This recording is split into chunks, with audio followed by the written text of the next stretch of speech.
Sir, ನಾನು ಒಂದು ಒಳ್ಳೆ ರಿಟರ್ನ್ ಪಡ್ಕೊಳ್ಳೋಕ್ಕೆ ಮತ್ತು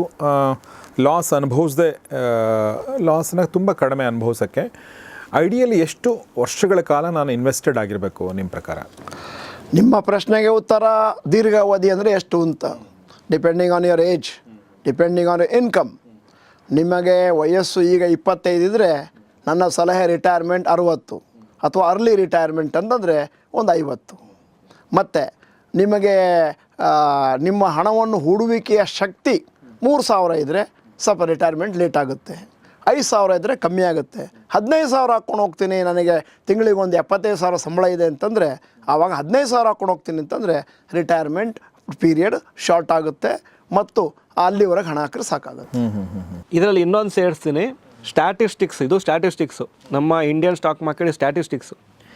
7 ವರ್ಷ ನೀವು ಮಂತ್ಲಿ ಹಾಕಿರಲಿ ಅಥವಾ ಲಮ್ಸ್ ಅಮೌಂಟ್ ಹಾಕಿರಲಿ, 7 ವರ್ಷ ಒಳ್ಳೆ ಸ್ಟಾಕ್ಸಲ್ಲಿ ಹಾಕಿ, ಅಂದರೆ ಒಳ್ಳೆ ಸ್ಟಾಕ್ಸ್ಗಿಂತ ನಿಫ್ಟಿಲಿ ಇಂಡೆಕ್ಸ್ ಇರೋ ಎಲ್ಲ ಸ್ಟಾಕ್ಸಲ್ಲಿ, ಅಂದರೆ ನಿಫ್ಟಿ ಇಂಡೆಕ್ಸ್ ಅಂತಲೇ ಅದರಲ್ಲೂ ಹಾಕ್ಬೋದು, ETF ಅಂತೆಲ್ಲ ಕರೀತಾರೆ. ಆ ಥರ ಸ್ಟಾಕ್ಸಲ್ಲಿ ಹಾಕಿದರೆ 7 ವರ್ಷ ಆದಮೇಲೆ ಲಾಸ್ ಚಾನ್ಸಸ್ ಇಲ್ಲವೇ ಇಲ್ಲ. ಪ್ರಾಫಿಟ್ ಎಷ್ಟು ಆವಾಗ ಆ ಪೀರಿಯಡಲ್ಲಿ ಡಿಪೆಂಡ್ ಆಗುತ್ತೆ, but no chance of loss. ಇದು statistics of last 25 years NSE ನಿಫ್ಟಿದು. 7 ಇಯರ್ಸ್ವರೆಗೆ ಅದರ ಮುಂಚೆ ನಾನು ತೊಗೊಂಡ್ರೆ ಲಾಸು ಪ್ರಾಫಿಟ್ ಆಗ್ಬೋದು, ಗೊತ್ತಿಲ್ಲ, ಡಿಪೆಂಡಿಂಗ್ ಆನ್ ಮಾರ್ಕೆಟ್. ಕೆಲವು ಸತಿ ಇವತ್ತು ತೊಗೊಂಡ್ಮೇಲೆ ಯಾವತ್ತೂ ಲಾಸ್ ಆಗ್ತಾ ಇರ್ಬೋದು, ಯಾವಾಗಲೂ ಮುಂದೆ ಹೋಗ್ಬೋದು.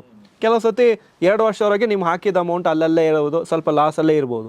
ಬಟ್ 7 ಇಯರ್ಸ್ ಆದಮೇಲೆ ನಿಮ್ಮ ಹಾಕಿದ ಅಮೌಂಟು ಮತ್ತು ಅಲ್ಲಿ actual value will definitely be more than the invested amount. S.